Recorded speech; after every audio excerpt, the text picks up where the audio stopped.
Dia mengutukku mandul, tapi aku hamil. Rahasia ini akan menghancurkan keluargaku, karena pelakunya adalah orang yang paling tak kuduga.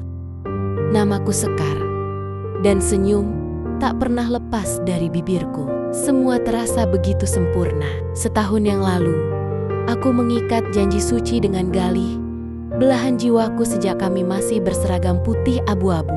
Kisah cinta kami yang bersemi di bangku sekolah dan tumbuh dewasa bersama impian-impian kami, kini berujung pada sebuah pernikahan yang kuanggap sebagai puncak kebahagiaan.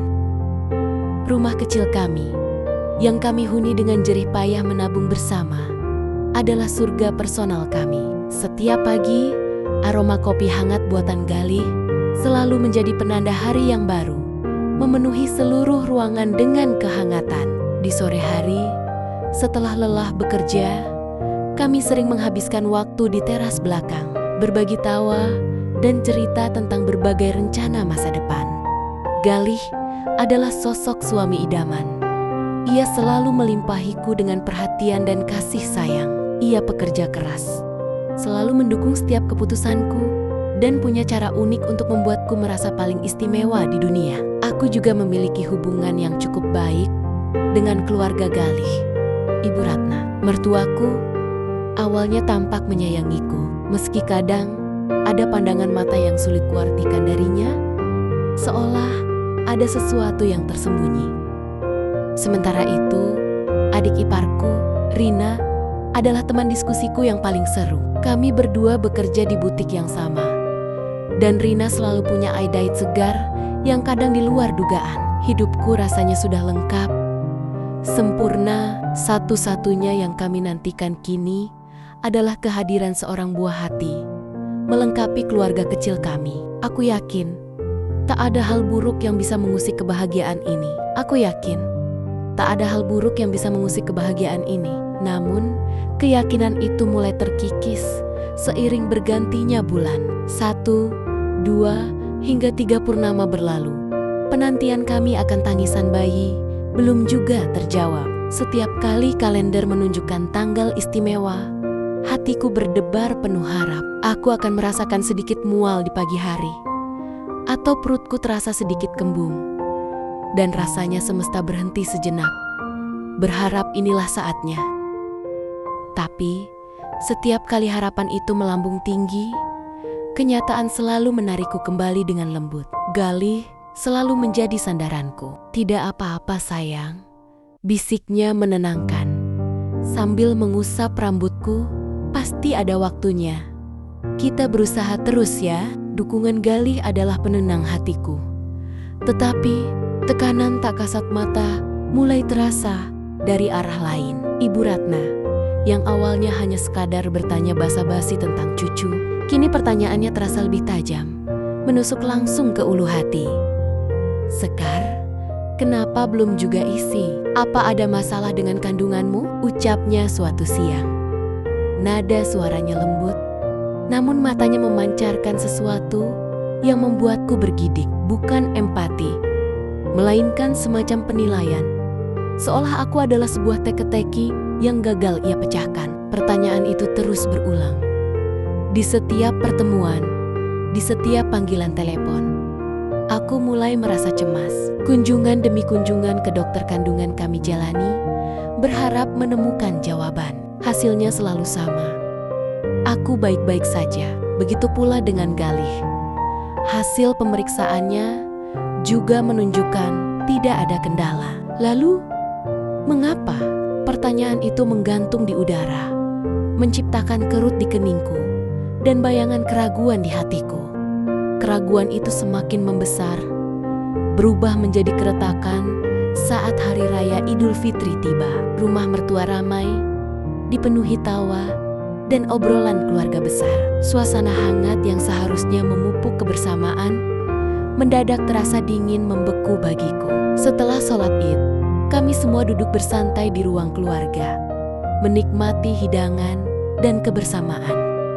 Tiba-tiba, suara Ibu Ratna membelah keheningan, mengalirkan kalimat yang menusuk langsung ke relung jiwaku. "Sekar ini memang belum bisa memberikan cucu. Sudah setahun lebih menikah, belum juga ada tanda-tanda. Ucapannya, meski diucapkan dengan nada yang dibuat-buat seolah prihatin, terasa seperti sambaran petir di tengah langit yang cerah. Semua mata tertuju padaku. Sebagian besar memancarkan rasa iba yang membuatku semakin kecil. Sementara bisik-bisik mulai terdengar samar di antara para kerabat. Tanganku gemetar hebat, memegang erat ujung kain batiku. Air mata yang sudah kubendung sejak lama tak mampu lagi kutahan, meluncur deras membasahi pipi. Galih segera merangkulku, mencoba membisikkan kata-kata penghiburan dan membela di hadapan ibunya. Namun, kalimat-kalimat Ibu Ratna sudah menancap dalam, mengukir luka yang perih di hatiku. Sejak saat itu, bisikan mandul bukan lagi hanya sekadar pertanyaan, melainkan sebuah julukan yang terasa sangat menyakitkan. Bayangan gelap yang terus menghantuiku, merenggut perlahan-lahan keceriaan dari hariku. Sejak saat itu, bisikan mandul bukan lagi hanya sekadar pertanyaan, melainkan sebuah julukan yang terasa sangat menyakitkan. Bayangan gelap yang terus menghantuiku, merenggut perlahan-lahan keceriaan dari hariku. Kepedihan itu tak bisa lagi kutahan sendiri. Setelah insiden di hari raya, aku mengambil keputusan bulat. Aku harus mencari tahu akar masalahnya. Aku memutuskan untuk mengunjungi dokter spesialis kandungan paling terkemuka di kota, berharap mendapatkan jawaban pasti, apapun itu. Galih, seperti biasa, adalah pendukung terbesarku. Ia bahkan mengajukan cuti khusus dari kantornya, ingin memastikan aku tidak menghadapi semua ini sendirian. Malam sebelum janji temu penting dengan dokter, perutku mulai terasa tidak nyaman. Awalnya kupikir hanya gangguan pencernaan biasa, mungkin karena stres yang menumpuk.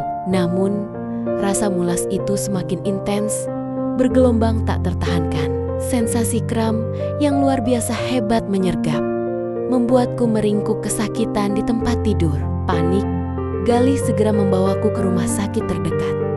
Wajahnya tegang, menggenggam erat tanganku sepanjang perjalanan. Di ruang gawat darurat, dokter memeriksaku dengan saksama. Beberapa menit kemudian, ia menatap kami dengan ekspresi sulit diartikan. "Ibu Sekar, Anda mengalami keguguran," ucapnya lembut. Namun kalimat itu terasa seperti palu yang menghantam dadaku. "Usia kehamilan Anda sekitar 8 minggu. Aku hamil?" Mataku membelalak tak percaya. Bagaimana bisa? Aku bahkan tidak menyadarinya. Namun, yang lebih memilukan, dokter melanjutkan, "Kami menemukan jejak zat tertentu yang mengindikasikan pemicu keguguran dalam sistem Anda." Kalimat itu mengakhiri sesa kekuatan di tubuhku. Dunia seakan berhenti berputar. Siapa yang tega melakukan hal sekejam ini padaku? Dunia seakan berhenti berputar. Siapa yang tega melakukan hal sekejam ini padaku?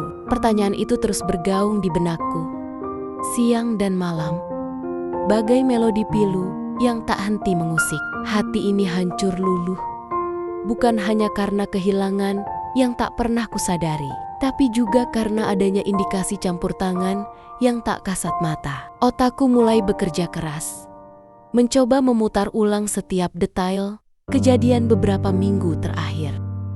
Makanan apa saja yang kumakan? Minuman apa saja yang kuminum? Siapa yang bersamaku saat itu? Seketika, ingatanku melayang pada beberapa hari sebelum hari raya. Saat Ibu Ratna dengan penuh perhatian menyodorkanku segelas teh herbal, katanya untuk melancarkan pencernaan. Ia begitu gigih memaksaku untuk menghabiskannya. Bahkan, saat aku merasa sudah cukup, mengapa ia begitu mendesak? Rasa curiga itu semakin menguat. Aku teringat ada sedikit sisa bubuk teh di dalam wadah di dapur Ibu Ratna. Dengan tangan gemetar, diam-diam aku mengambil sedikit sampel bubuk itu dan membawanya ke laboratorium terpercaya untuk diperiksa. Aku tidak bisa mengatakan apapun pada Galih tentang kecurigaan ini, setidaknya belum. Aku tidak bisa mengatakan apapun pada Galih tentang kecurigaan ini, setidaknya belum. Aku takut ia akan menertawakanku, atau yang lebih buruk, menuduhku berpikir yang tidak-tidak tentang ibunya sendiri. Sebuah tujuan kini terukir jelas dalam benakku. Aku harus menemukan kebenaran di balik semua ini, menemukan siapa dalang di balik tragedi ini, dan mengapa ia begitu tega melakukan ini padaku. Sebuah tujuan kini terukir jelas dalam benakku. Aku harus menemukan kebenaran di balik semua ini, menemukan siapa dalang di balik tragedi ini, dan mengapa ia begitu tega melakukan ini padaku. Namun, perjuanganku untuk mengungkap kebenaran tak semudah yang kubayangkan. Beberapa hari kemudian, hasil laboratorium dari sampel teh herbal itu tiba. Jantungku berdebar tak karuan saat membuka amplopnya. Dan benar saja, dugaanku terbukti. Hasil laporan itu jelas menunjukkan adanya zat aktif yang bisa memicu keguguran. Rasa perih kembali menyelimuti hatiku, disusul oleh kemarahan yang mendidih. Kini aku semakin yakin Ibu Ratna adalah pelakunya. Tapi bagaimana aku bisa membuktikannya tanpa ada keraguan sedikit pun? Aku mulai diam-diam mengamati setiap gerak-gerik Ibu Ratna.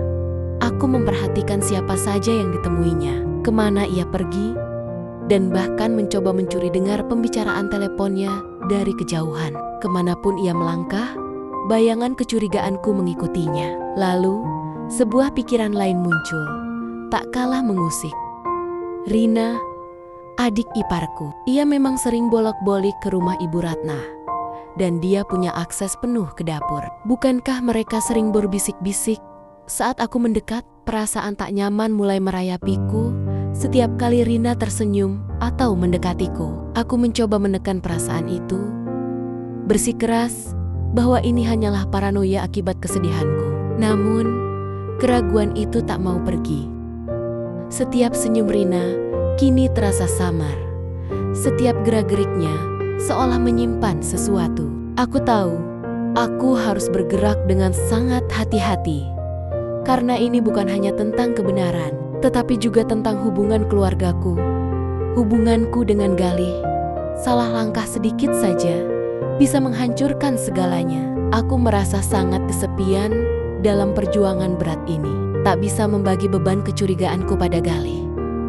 Aku hanya bisa menunggu, mencari kesempatan untuk menemukan bukti yang lebih kuat.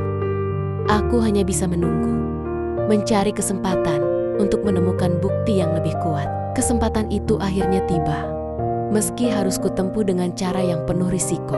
Setelah berhari-hari merencanakan dan mencari celah, dengan tangan gemetar, aku berhasil menempatkan sebuah alat perekam suara mini. Kuletakkan di sudut dapur rumah Ibu Ratna, tempat yang sering ia gunakan untuk meracik minuman atau berbicara di telepon. Hatiku berdegup kencang, berharap rekaman ini bisa menjadi kunci yang kuperlukan. Aku tahu ini adalah tindakan yang berani, bahkan mungkin terlihat tidak pantas. Tapi dorongan untuk mengungkap kebenaran jauh lebih besar dari rasa takutku. Beberapa hari kemudian, dengan hati-hati, aku mengambil kembali perekam itu. Malam itu, saat Galih sudah terlelap pulas di sampingku, aku menyumbat telinga dengan earphone dan mulai mendengarkan setiap detik rekaman itu. Hanya ada suara-suara biasa, tawa, denting peralatan dapur, dan obrolan ringan. Namun, tepat saat aku hampir menyerah, sebuah percakapan muncul. Suara Ibu Ratna terdengar jelas, berbicara dengan seseorang di ujung telepon. Pokoknya, jangan sampai Sekar punya anak. Kalau dia hamil lagi, semua rencana bisa berantakan. Kalimat itu menghantamku seperti bongkahan es. Aku membeku. Lalu, ku dengar Ibu Ratna melanjutkan. Obat itu harus dosis tinggi.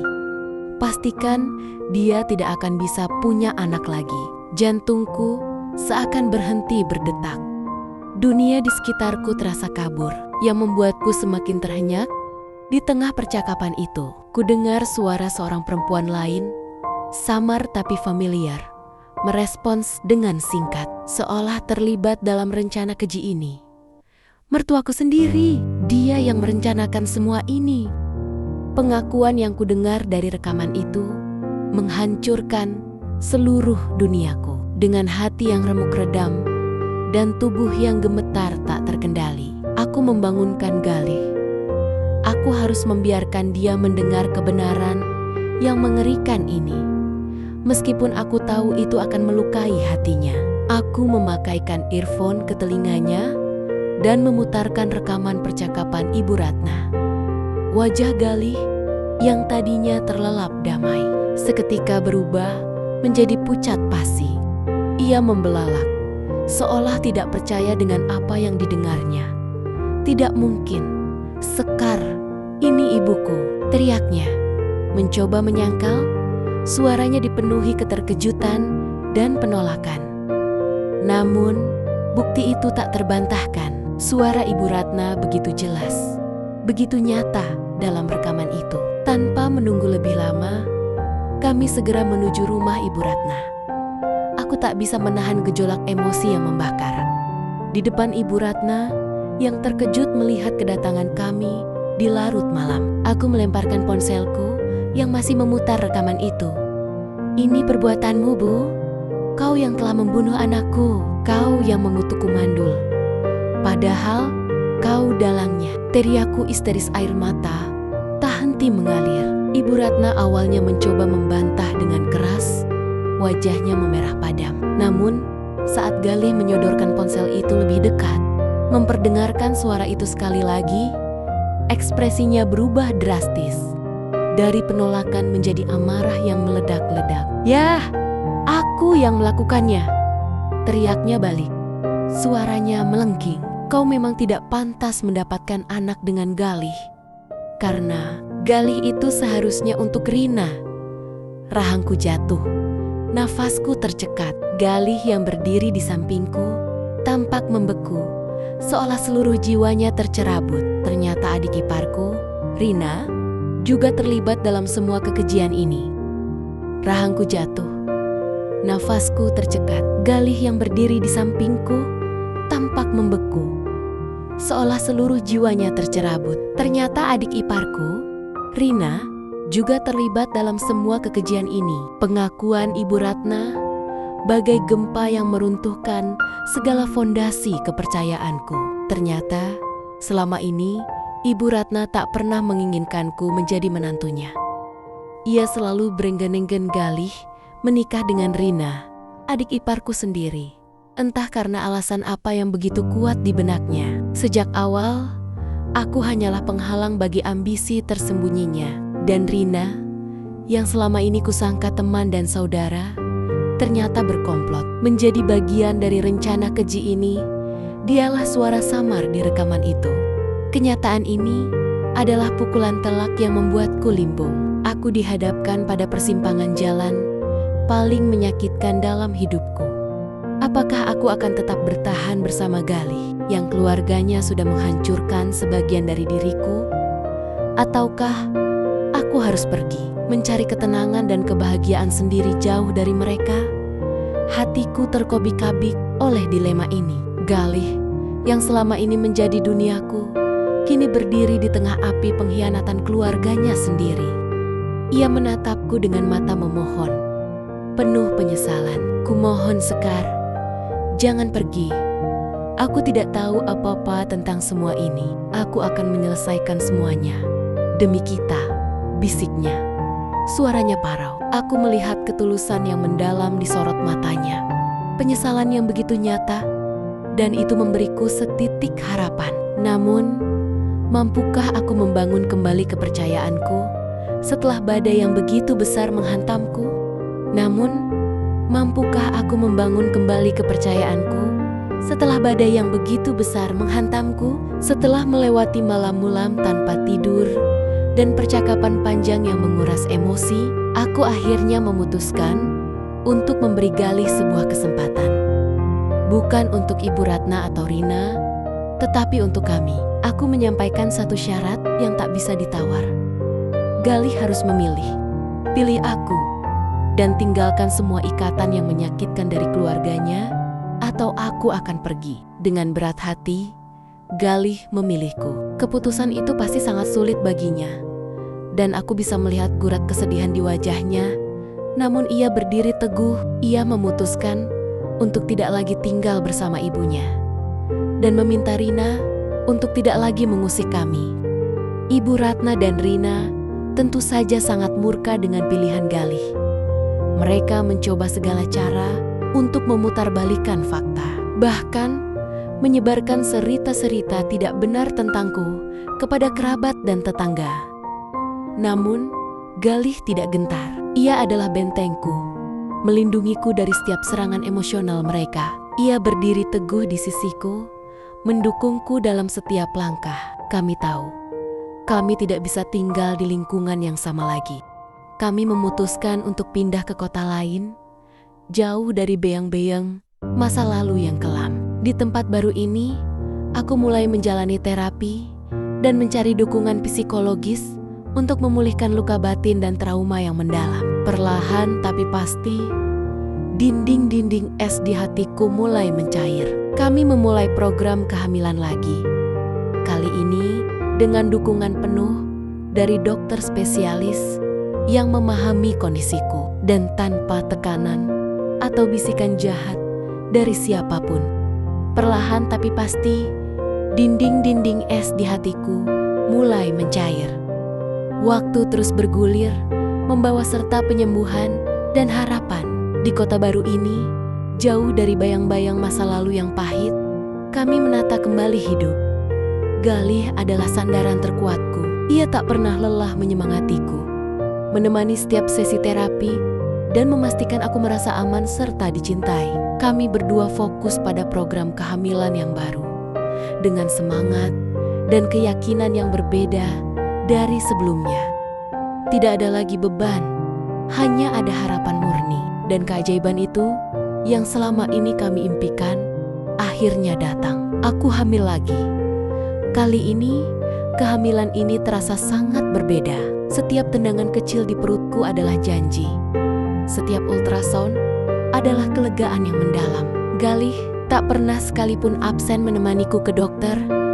Matanya selalu berbinar haru setiap kali melihat perkembangan calon buah hati kami. 9 bulan kemudian, sebuah suara tangisan bayi yang merdu memenuhi ruang bersalin. Tangisan itu bukan hanya penanda kehidupan baru, tapi juga melodi penyembuhan bagi jiwa kami. Seorang putri cantik terlahir ke dunia. Dengan mata yang jernih dan senyum yang menawan, kami sepakat memberinya nama Mentari, karena ia adalah cahaya yang muncul setelah badai paling gelap dalam hidup kami. Sesekali, Ibu Ratna dan Rina mencoba menghubungi kami, namun kami memutuskan untuk tidak merespons. Kami menjaga jarak, bukan karena benci, tapi demi ketenangan batin dan kebahagiaan keluarga kecil kami yang baru terbentuk ini. Galih pun akhirnya sepenuhnya melepaskan diri dari ikatan yang rumit dengan ibunya. Kini, fokus kami hanya tertuju pada tawa riang Mentari, pada kehangatan rumah tangga yang kami bangun kembali dengan cinta dan kesabaran. Kini, fokus kami hanya tertuju pada tawa riang Mentari, pada kehangatan rumah tangga yang kami bangun kembali dengan cinta dan kesabaran. Kisah hidupku adalah pengingat nyata bahwa badai pasti akan berlalu. Betapapun dahsyatnya, aku belajar sebuah pelajaran yang begitu mahal. Terkadang, orang yang paling dekat di hati, yang seharusnya menjadi pelindung, justru bisa menjadi sumber luka yang tak terlihat. Pengkhianatan itu meninggalkan bekas, sebuah goresan tipis di jiwa. Namun aku memilih untuk tidak membiarkannya merenggut kebahagiaanku sepenuhnya. Lebih dari segalanya, aku belajar tentang kekuatan pengampunan. Bukan berarti aku melupakan apa yang terjadi atau membenarkan tindakan Ibu Ratna dan Rina, tetapi aku belajar memaafkan demi diriku sendiri, demi kedamaian yang akhirnya aku temukan. Galih, suamiku, membuktikan bahwa cinta sejati mampu bertahan dan bahkan tumbuh lebih kuat setelah menghadapi ujian terberat sekalipun. Keteguhannya memilihku, dukungannya yang tak pernah padam, adalah fondasi kebahagiaan kami kini. Mentari, putri kami, adalah anugerah terindah, pengingat bahwa setelah kegelapan yang pekat, selalu ada cahaya terang yang menunggu untuk bersinar. Hidupku kini dipenuhi tawa, cinta, dan kedamaian yang sejati. Aku, Sekar, bukan lagi wanita yang dilabeli mandul atau yang jiwanya terperangkap dalam kepedihan. Aku adalah seorang ibu yang bangga, seorang istri yang bersyukur, dan seorang penyintas yang lebih kuat, lebih bijaksana dari sebelumnya. Setiap pagi, saat mentari tersenyum ceria dalam pelukanku, aku tahu semua perjuangan itu berharga. Ini bukan akhir dari cerita, melainkan sebuah awal yang baru, lembaran bersih yang kami tulis dengan tinta kebahagiaan.